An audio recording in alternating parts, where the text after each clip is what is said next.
I have a puppy. We all want to meet the puppy, right? Yes, let's see the puppy. Oh my gosh, I'm like obsessed with George's puppy. Hi, This is Luna. Luna.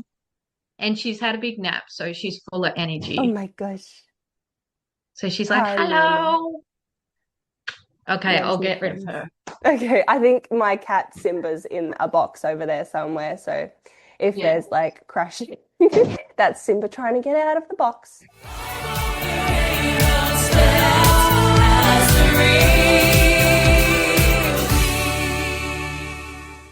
The Rainbow Steps podcast would like to acknowledge the traditional custodians of the land on which we record this podcast, the Awabakal people, and extend that respect to elders past, present, and emerging.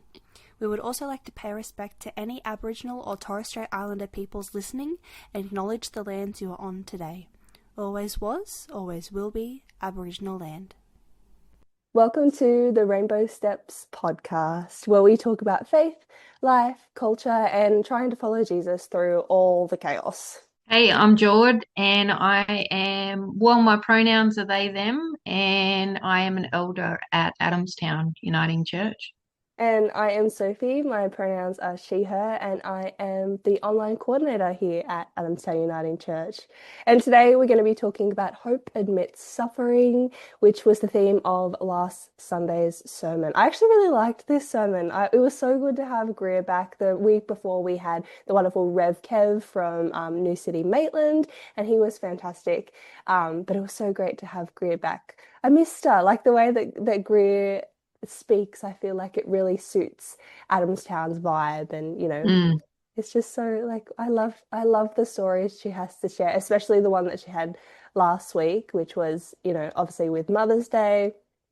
She was sharing a little bit about her, journey in motherhood. So, trigger warning, I should mention that we may be discussing topics of grief, birth, motherhood, all of those things. So, if you find that particularly hard to listen to, feel free to click off at any time, or just be aware that there may be themes like this within this podcast. So, yeah, what did you think of the sermon, John?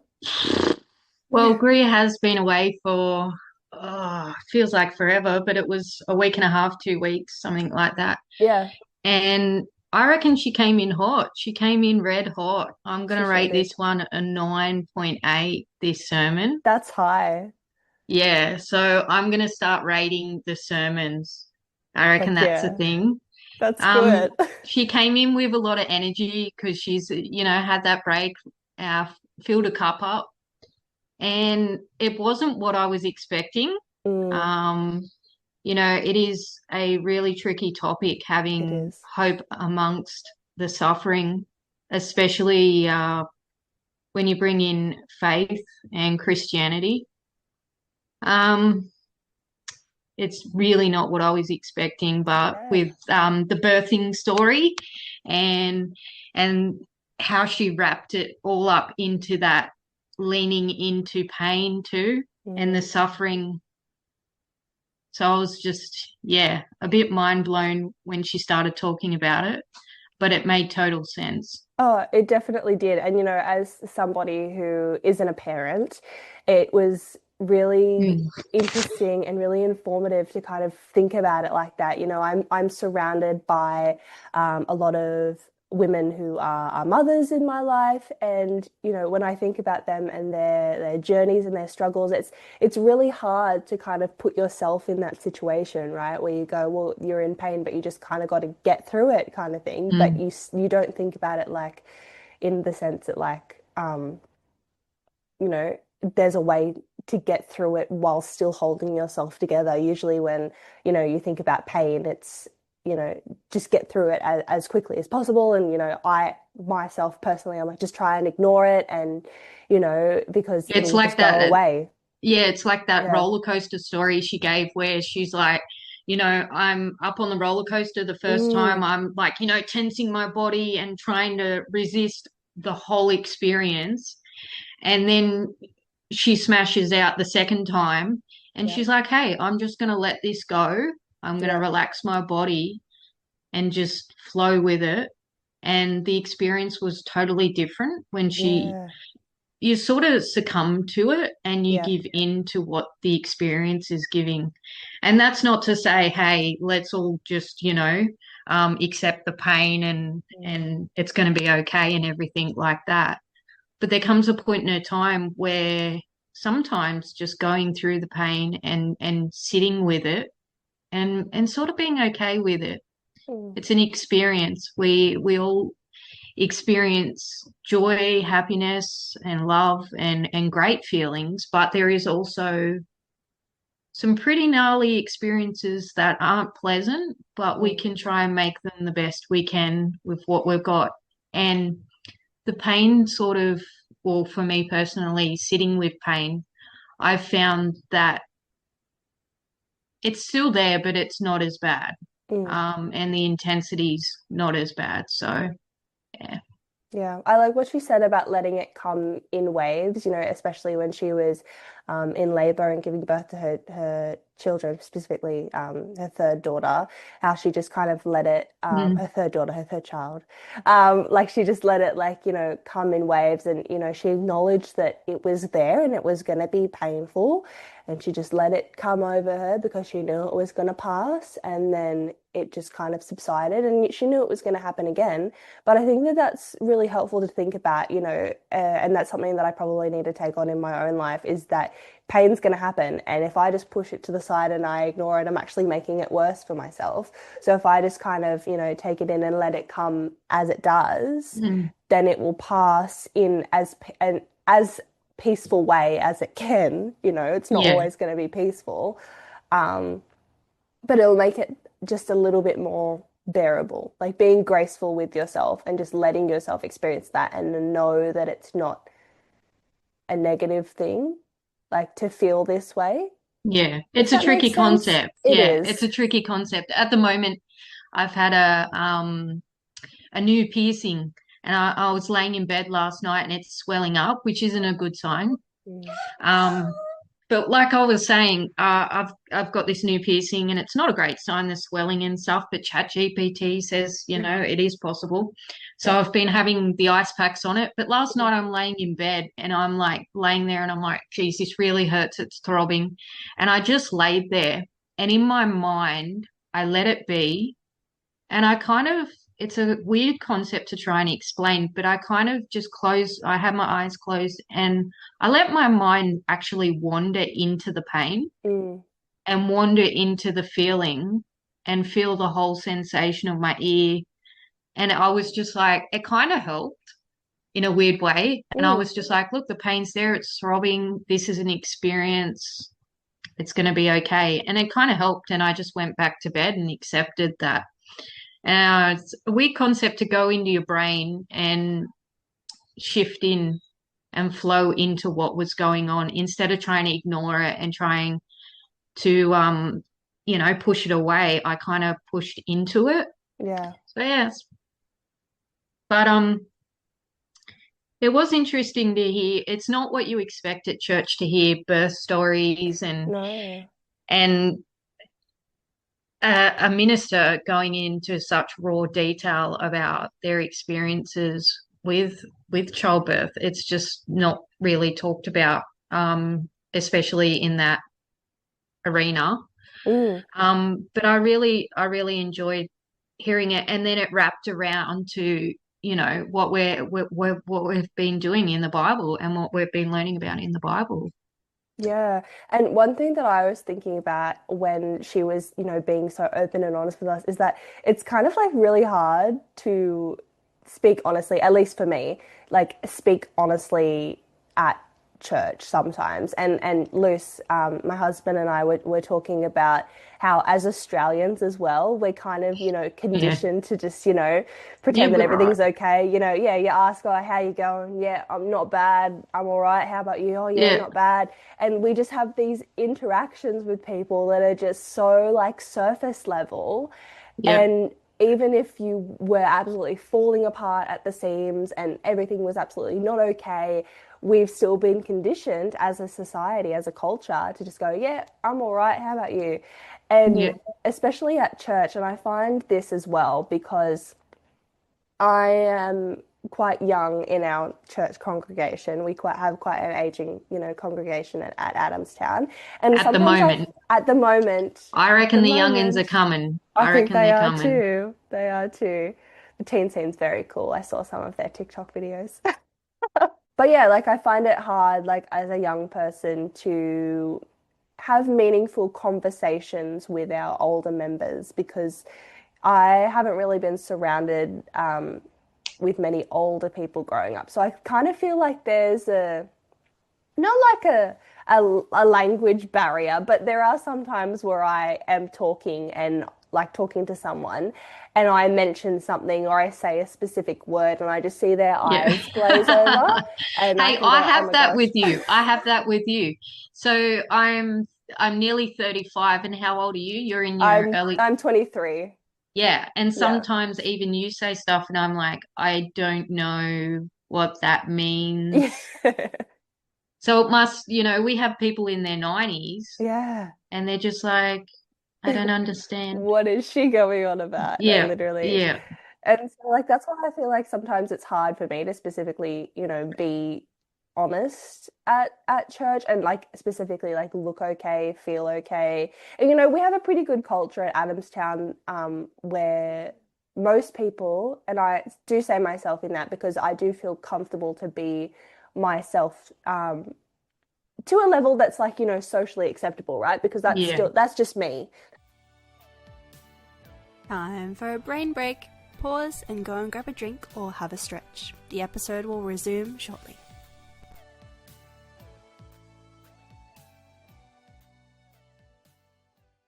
Have you ever felt pressure to like look okay spiritually? Because I know sometimes people are like, oh, do you need prayer? And, I Mm. feel like my immediate reaction is to just go, oh, no, no, no, I'm okay. I'm right, Because, I'm right. because in my brain, I'm just like, there are so many more important things that people could be praying about. Like, you don't need to worry about little old Yeah. me.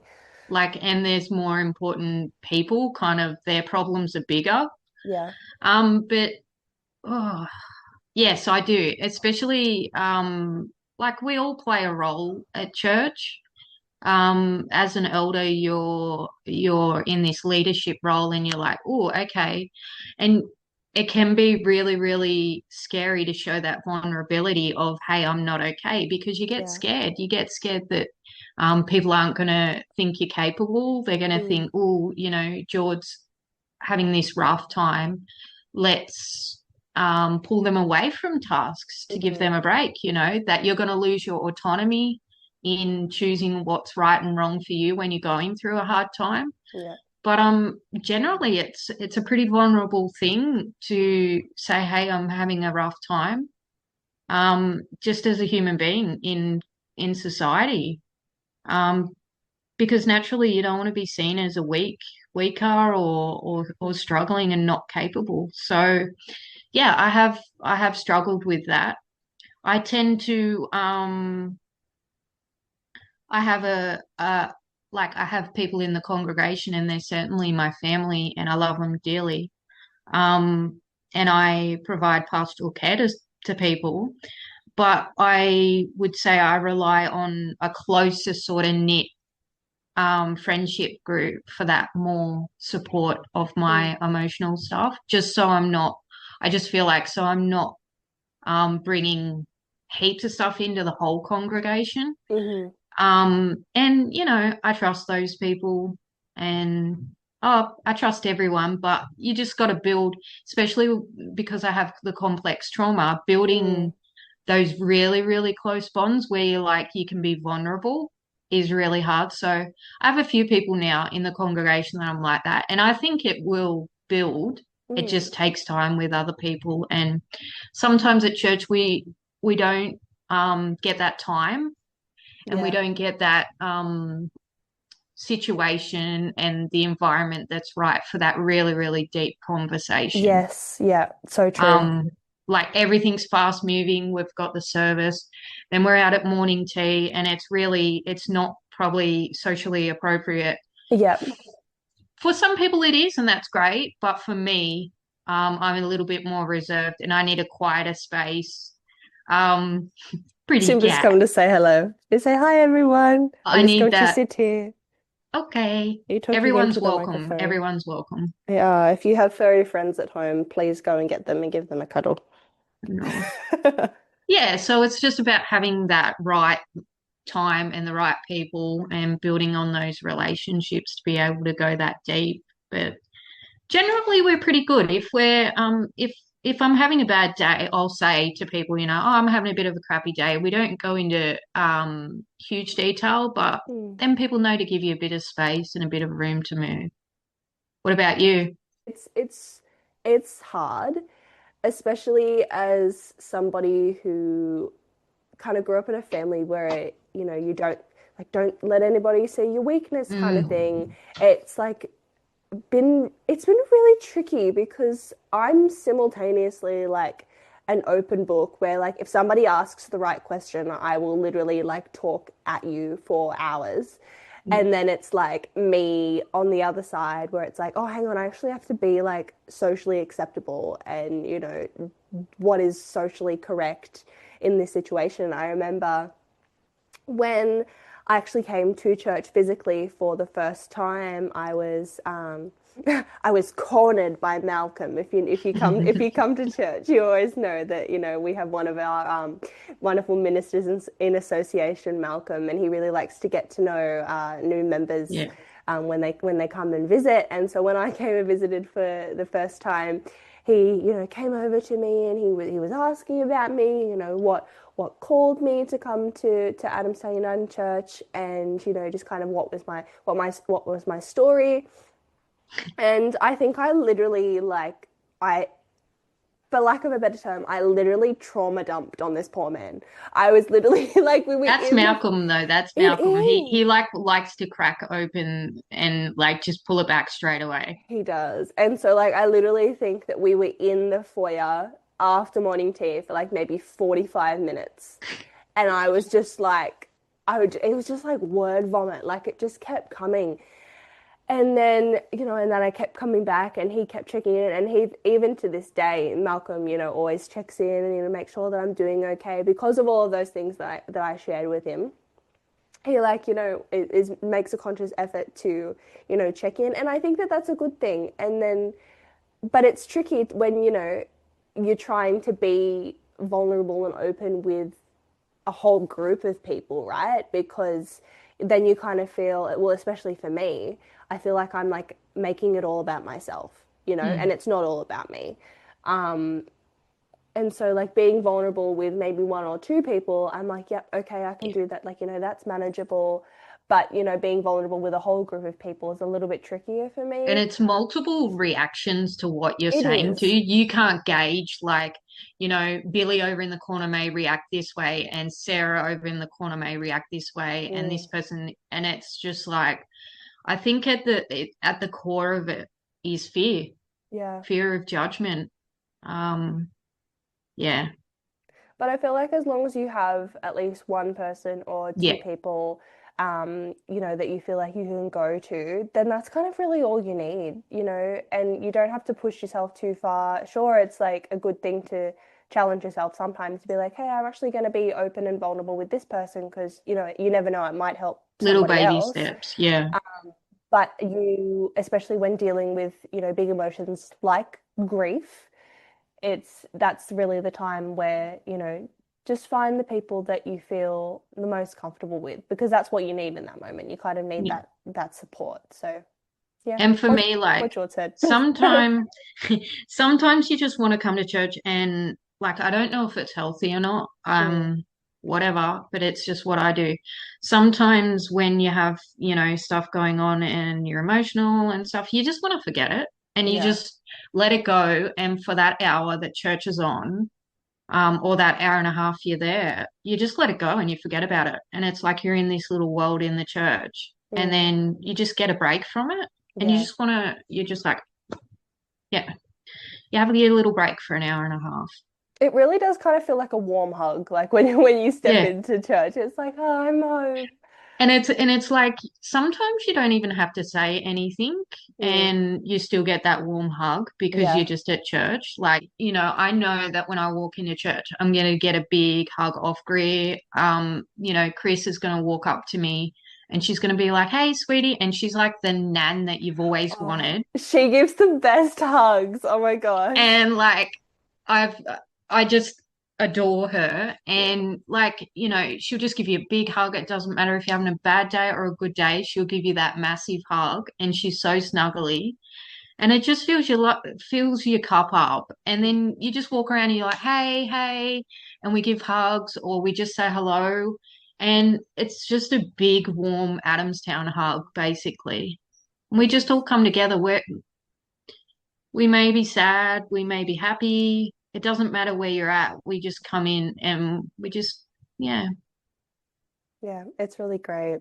I think one thing that I think about is like, how do you still have faith when you're like struggling emotionally, right? Because that I feel like that's one thing that a lot of people would probably have a question about. It's like, how do I keep my faith strong when I'm, feeling all these really negative emotions kind of thing?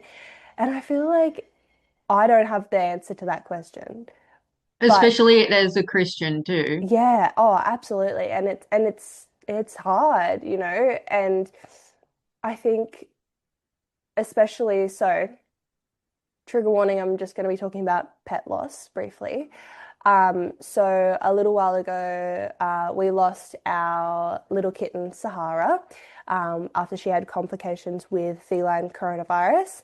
And that was kind of the first time in my life where I felt grief. I've been very fortunate to not be surrounded by a lot of grief in my life. But that was the first time that I've kind of, really, really felt that grief in the sense of the word.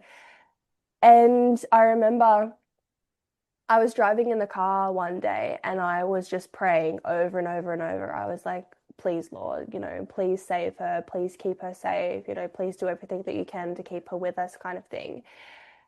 And when she passed, I kind of had a moment of, like, oh, like, I've been, praying like this and it didn't work, like, um, and I used to very much be everything happens for a reason. And I don't think I'm like that anymore. Um, because obviously I hadn't had anything that was like, massive happen to me. It was kind of easy for me to be ignorant and, no, there's a lesson in everything and, all of this stuff. I do try and find, a little bit of light in the situation. I go, okay, surely this is like a tricky situation and it's really, really sad. And I'm probably going to be really sad about this for a while. But I just think about, we got Sahara from a rescue. So I just think about like, we had her come into our lives for a reason, not necessarily her, her death was for a reason, but we had her come into our lives for a reason. And, she was so loved and she felt so safe. She used to cuddle up in our bed, and she wouldn't have had that if, if it wasn't for us and we didn't find each other. So while everything mightn't happen for a specific reason, it mightn't be, in part of God's plan, as people say, I try and find, a little bit of good that, maybe God sent her to us as like, we just needed that little bit of comfort and that little bit of love in that time. I don't know if I'm making any sense, but this is No, where you my are. brain You totally goes. are. So And you did such a fantastic job at being her mum. You took all the steps you could to try and save a life. Yeah, I don't know why these things happen. I really don't. But you gave her a good home. She had so much love, and that was worth everything to her. So at least she had that instead of just being at a rescue and not having that. She had that experience. It's not fair. yeah, And it doesn't make it right. But the situation was going to play out anyway. that's right. At least she had the best for those months. Time for a brain break. Pause and go and grab a drink or have a stretch. The episode will resume shortly.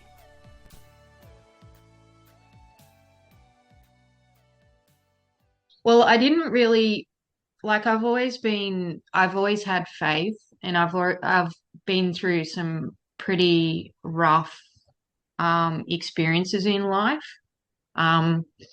which have changed me and shaped me into the person I am today. And it's taken me a long time, especially with complex trauma, depression, anxiety, and recently, my ADHD brain.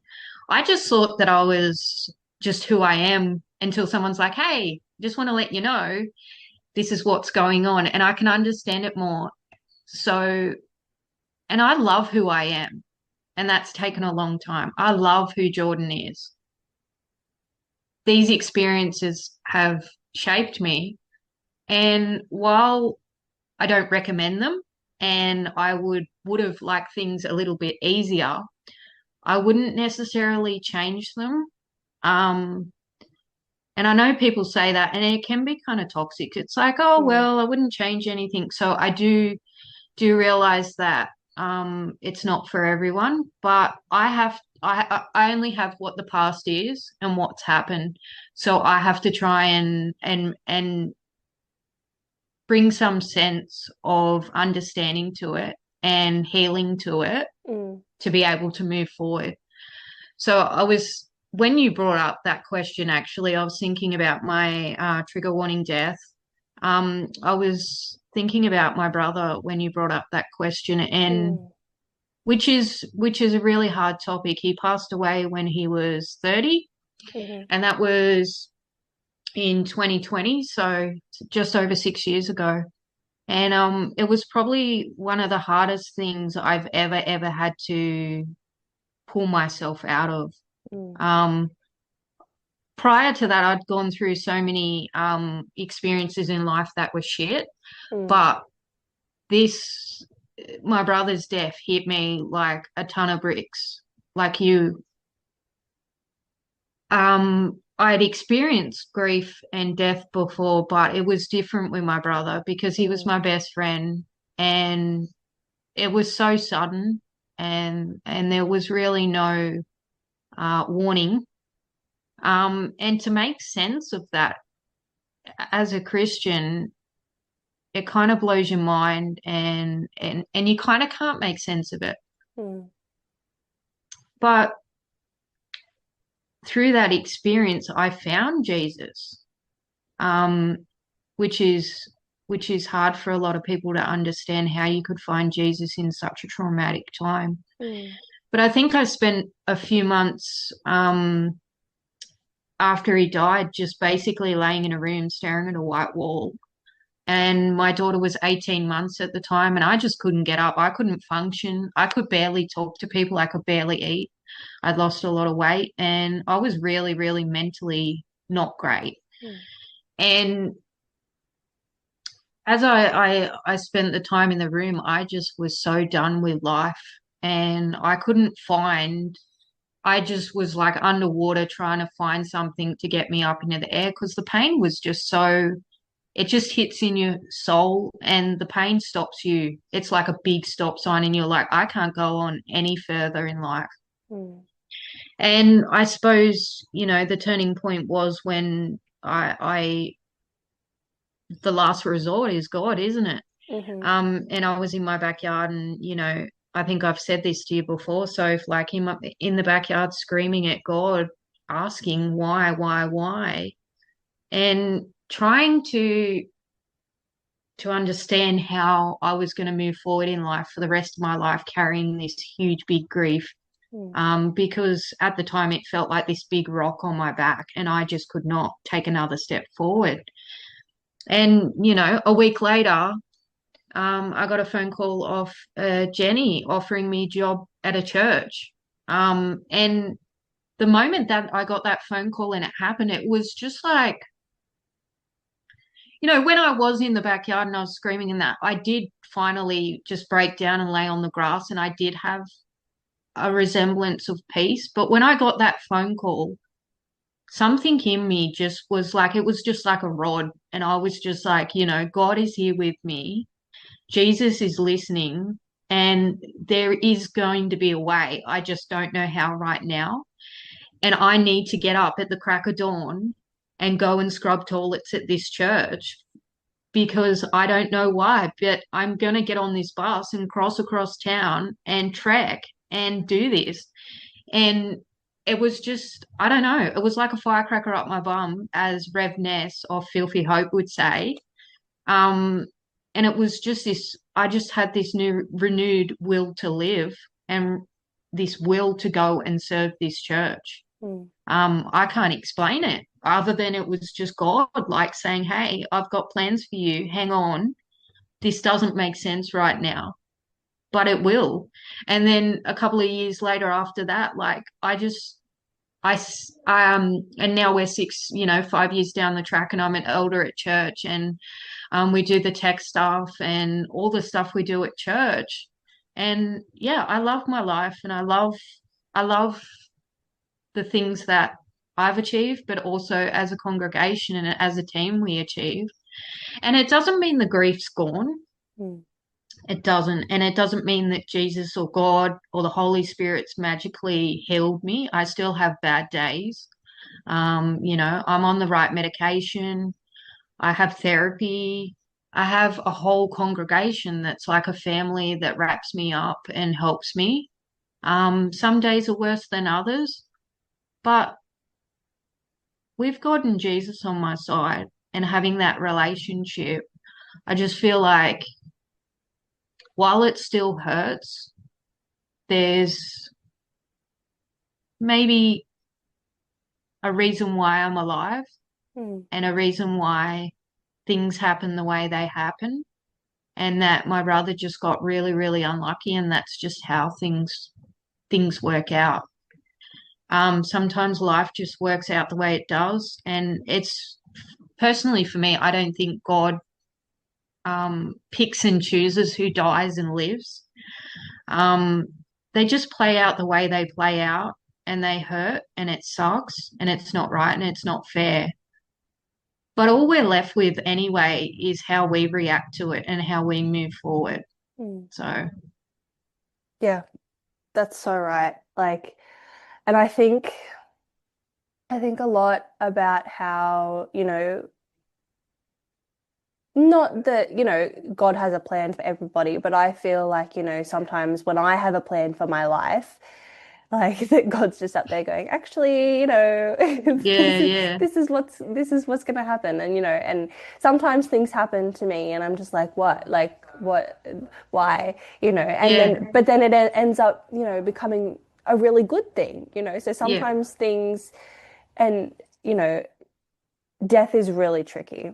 I would never say that somebody's death has a purpose. This is not what I'm talking about here.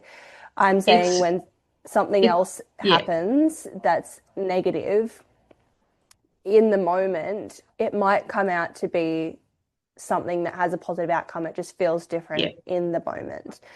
And so I just try and, think about it like that. I have been going to therapy for, gosh, what year is it?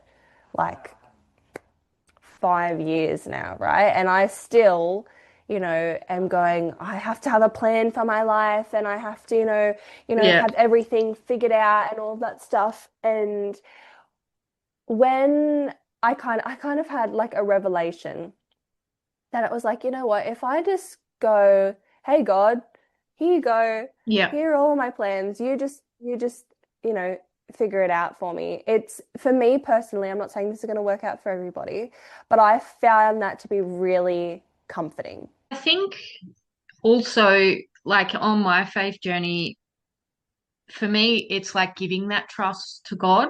Like, I don't know how things are going to work out. I don't know what's going to happen in the future. Probably bad stuff. A lot of good stuff too. Yeah. And I think that's where the trust comes in, where it's like, well, when the bad stuff happens, I know that I can trust God to be there for me and to have that relationship with me. And it's the trust. It is. That It is. and you know now that once you've had difficult situations and grief, you know that you do get through it. It's just a long haul. It is. And like having faith doesn't remove the hardship. It doesn't make things go away, but it means that we don't carry it alone. It means that we Yeah. know that there is always somebody in our corner, Yeah. and that always someone is going to be there for us. And, you know, at the end of the day, sometimes that's just the little bit of comfort that you need to kind of, you know, get through that hard time. Yeah. And you relate back to, like personally for me, I sometimes when I'm going through tricky things, I think, well, you know, Jesus did this and Jesus did that and had these experiences. And there's a reason and a meaning and a why. And somebody else did this. My best friend, Jesus, did this and had this happen. And he still pushed through these tricky situations. The ultimate tricky situation, you know, and then being crucified. That's just like Jesus knew that this was going to happen. Yep. And he was just like, okay, like, let's roll with this, you know? And sometimes I relate that back to my life. Like, I know I'm not being crucified, but it feels like it sometimes. Yeah. You're walking through life and it feels like you're being crucified sometimes each day. And I just think, well, Jesus did it, and this is the human experience. You have good times and you have times, and this is just the human experience. It's the full human experience. It is. It is. And that's why I feel like Jesus is so relatable, because Yeah. he knew what it was like to be human. Yeah. He knew the human experience. And so, like, when you think about those things, it can be comforting to be like, well, you know, hey, Jesus went through this stuff. I can get through it. Yeah. 100%. Well, I think that we've discussed a lot today, and I hope that it's helped somebody who's listening. So if this conversation resonated with you, we really hope that it reminded you that you're not alone in your hard seasons. Be sure to reach out to somebody if you need help. There are many hotlines that will be able to support you if you need somebody. My favorite is BeyondBlue.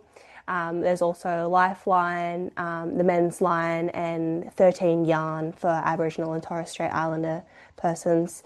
Anything else you want to add, Jordan? Keep on keeping. Keep on trying. Keep hope that things will get better. They do eventually. And just remember you're loved unconditionally. Absolutely. Well, thank you for joining us today. We hope that this helped you, and we shall see you in the next episode. Bye, everyone. Thank you for listening to this episode of the Rainbow Steps podcast. If you'd like to hear the sermon that goes along with this episode, head to our YouTube at Adamstown Uniting Church and look for the sermon Hope Amidst Suffering. See you soon.